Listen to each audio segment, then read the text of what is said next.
Good morning, dear students. Welcome to this lecture on compensation management. I'll be taking this subject going forward. I'm Professor Aishwarya R. I'll be covering your units starting 2 through 5. Okay? So, what I plan to do is starting today, I'll be sharing some lecture notes and also a brief description of what is given in the notes. So, this will be generally, I'm planning it chapter wise so that you can also do your reading parallelly. Right? So, today we'll be starting off with Unit 2, and the topic for today is Introduction to Compensation Management. So, I'll go as per the questions and answers that I will be sharing with you shortly. And so here we go. Explain the concept of compensation management and its significance. So, as human beings, we all work for compensation, mainly for monetary compensation, for salary, for wages. So, compensation is everything that a company offers to its employees in return for their talent and time. Okay. So, Keith Davis, he defines compensation as something that employees receive in exchange for their contribution to the organization. So, it is the glue that binds the employee and the employer together. See, if there is no compensation, what is the motivation for somebody to take up work, right? Okay, so compensation management is also known as wage or salary administration or reward management, or in some cases remuneration management. So this entire process consists of designing and implementing the total compensation package. So compensation management includes things like how the compensation has to be structured, what has to be given as the basic pay, what are the other additional incentives given to the employees, and how frequently the salaries need to be given, what are the increment cycles. So there are many things that have to be considered within the compensation management, right? So it is the art and science of arriving at the right compensation and implementing the same. So if something goes wrong in arriving at the right compensation management, this can be a major demotivator for employees, and that organizations don't want to get into such a situation, right? So what is the importance or what is the significance of compensation management? Why this is given so much importance? See, ultimately, when we consider the four M's, that is men, material, machine, and money, men or people, they form a very tricky factor of production, right? Why? Because human beings have emotions, they have ego, they have expectations, they do a comparison. So that is not the case with other factors of production. So by giving the right compensation, you are ensuring your people are highly motivated. So to attract good talent and to motivate people and to retain good talent, a good compensation package is a must. Okay? So once you are able to attract good talent, retain them and motivate them, what happens? This naturally has a positive impact in their work performance. So their efficiency goes up, their performance goes up, and what happens? Once they perform well, obviously it leads to achievement of organizational goals more efficiently. So that is the second most important factor. Jack Welch, the head of General Electric Company, he says it is based on his own experience. He feels if you pick the right people and give them the opportunity to spread their wings, that is, you pick the right talent and give them the right kind of work and put compensation as a carrier behind. See, it is very important not only to pick right people for the right job, but also give them right compensation. See, what happens is they can focus on their work. If they are not given proper compensation, they'll be constantly discontent. They'll be constantly thinking about, others who are getting, better salaries. They'll be worried about, they will generally develop a complex if proper compensation is not given. So he says you pick the right people, give them the opportunity to spread their wings and put compensation as a career. You almost don't have to manage them. It is really true. People can be highly self-driven. You can just You just need to use it's a magical wand. I mean, give them the right opportunity and right kind of job, pick the right people, and take care of their compensation, which is in the background. They are completely self-driven, right? So, okay. So we spoke about motivation, retainment of employees, and how it leads to better efficiency, performance, organization goals. One thing that we need to know is compensation in most of the organizations is related to performance. Usually, in most of the MNCs these days, you can see that the performance targets for the year is already discussed and set with the employees. Okay. In the beginning of the year, the performance targets is discussed and set with the employees. At the end of the year, this is evaluated. There is a performance evaluation done, and he is compensated based on what he has achieved. So when you connect the two, when you link the compensation, the increments or the bonuses to what the employee delivers, it is a very objective way of approaching compensation management. So even to do this, compensation management also is a very important part of performance appraisal. I mean, they all go together, and this also brings in objectivity. Okay, what happens when it is evaluated objectively? You are able to optimize cost because you are able to plan how much increments you want to give, what you want to give. So all these are very well planned. Okay.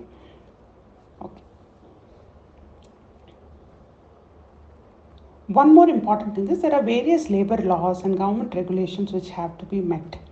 So because of that also, it is important that an organization implements a proper compensation package. I mean, there are minimum wages that are to be paid. So there are various legal requirements that are to be met. Okay. So these are some reasons why compensation management becomes very important. And having discussed this, let's move on to the next question. That is, explain the objectives of compensation management in an organization. So for this, you can kind of repeat the same answer that we have already discussed in significance. You can also add a few pointers like the image of the organization. So it is very important, right? When we hear about a few companies, we know that they pay very well. For example, when you talk about any MNC or Infosys or something, they are all generally good pay masters. So we know that they pay well. Somebody working there means it's good. They are getting good pay. But what about companies like Reliance and all? Yeah, they probably pay well, but they don't have that kind of a reputation in the market. I mean, people might probably think twice, right? So that is one more thing. Okay, so you can add these points, and objectives and significance, more or less it is the same, because it is significant because you need to achieve these objectives. Okay, so the next question is, what are the steps in the process of compensation management? See, there are a few steps. The first and foremost is the organizational strategy.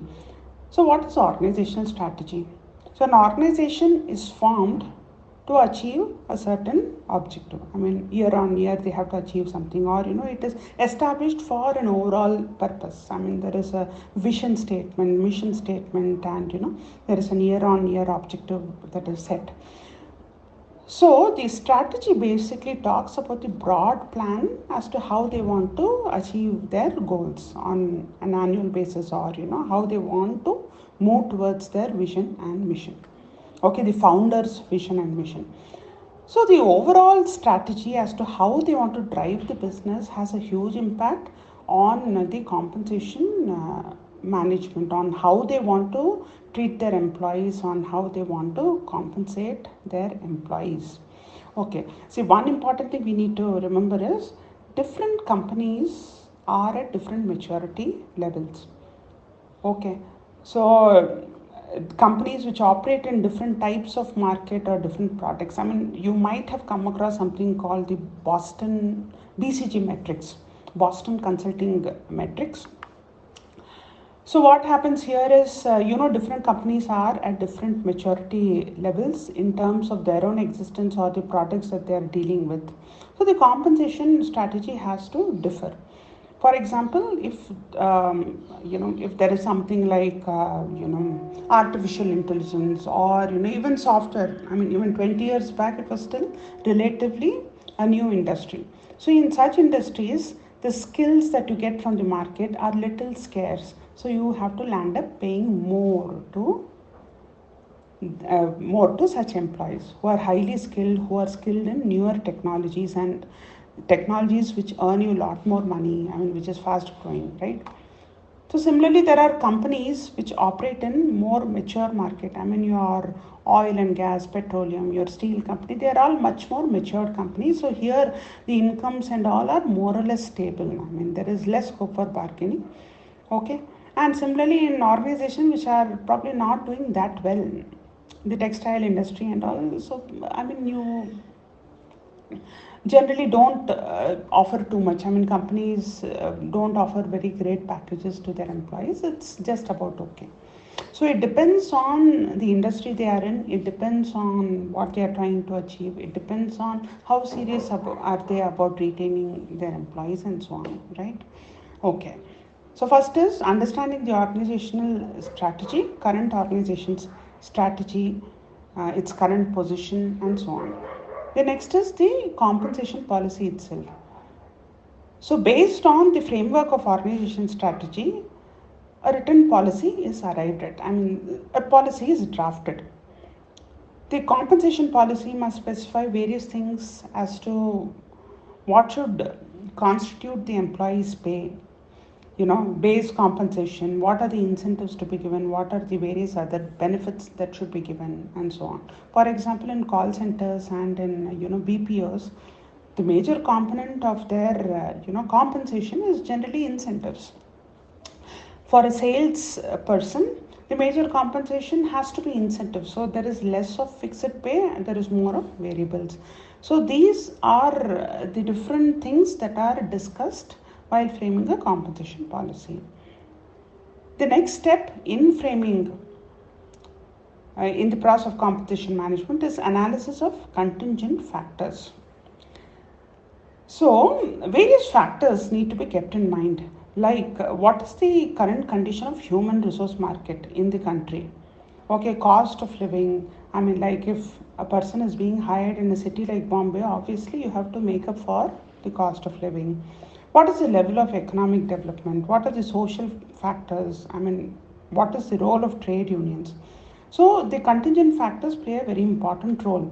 For example, in countries like Sweden, Norway, and Finland, and all, what happens generally, there are less number of people.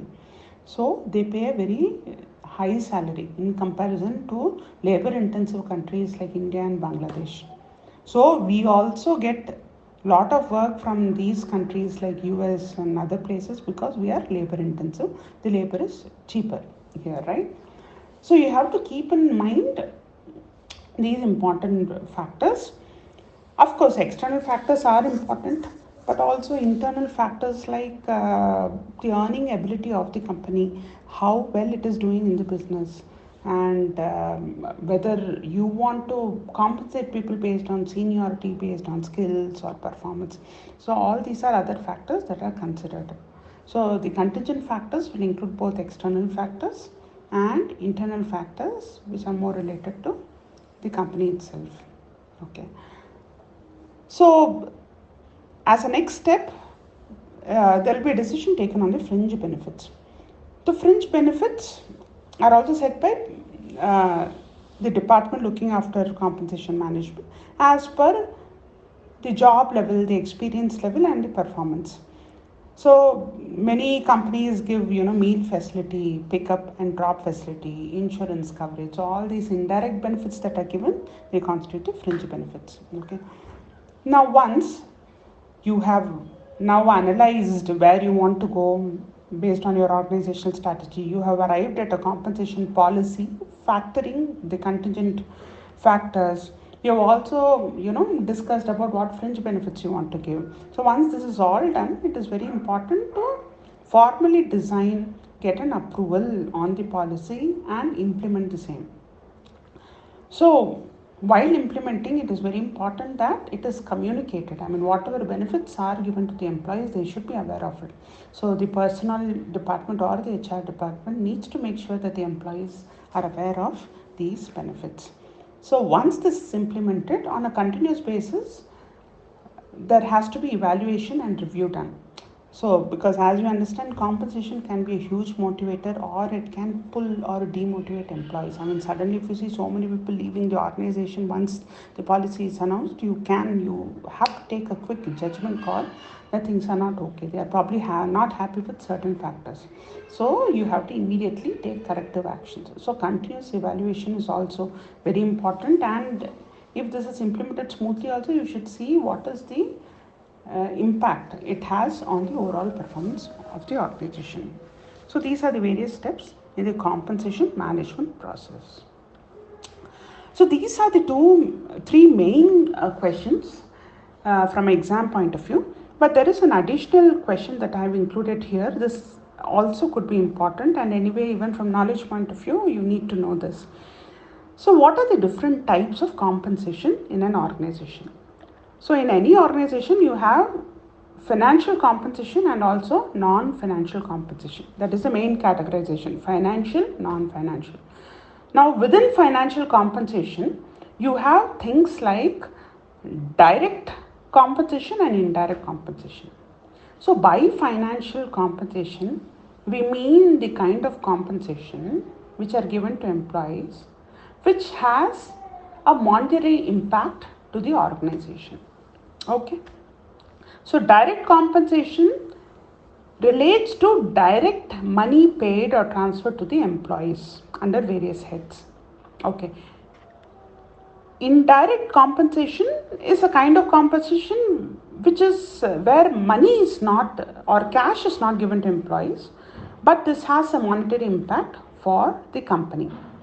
So under financial compensation, as I told you, direct compensation and indirect compensation are the two categories. Under direct compensation, obviously, you have all that you can see in the pay slip.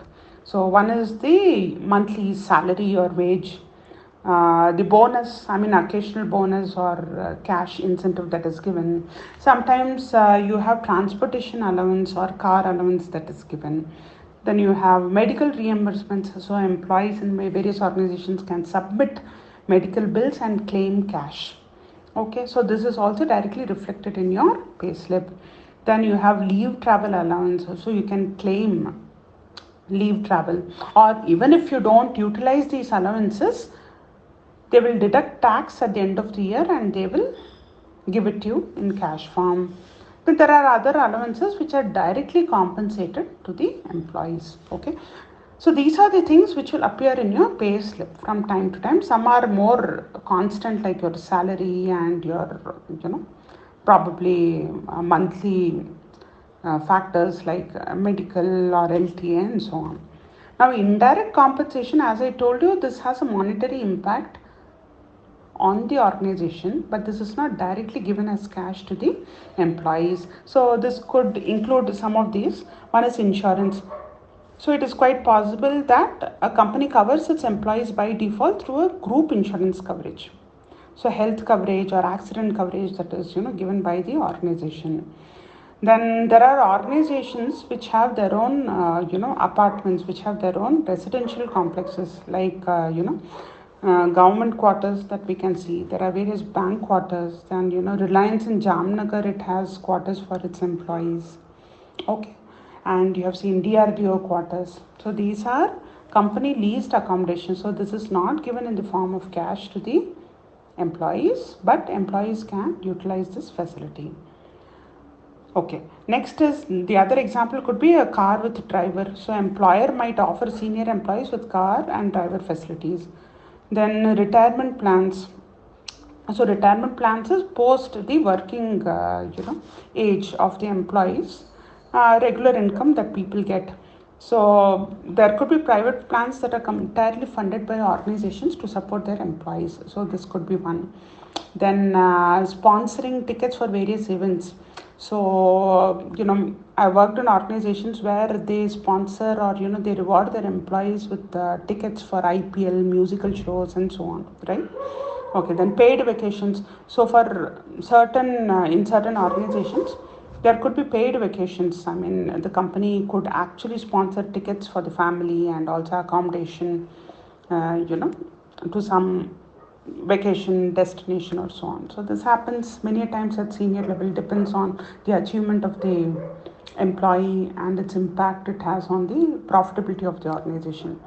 And some similar other benefits are also offered, like services like service of a CA, or first aid service. You have a facility for this one. I mean, you can purchase items like in Johnson and Johnson. Employees are given free samples of baby products, or also discounted items are given to employees. Similarly, at Reliance, they have a Reliance store inside itself, in their campus, so people can go and avail of lot of facilities. So that has a cash impact on the organization, but they still get the facility of purchasing those items. Okay, so we spoke about direct and indirect compensation, which are part of financial compensation.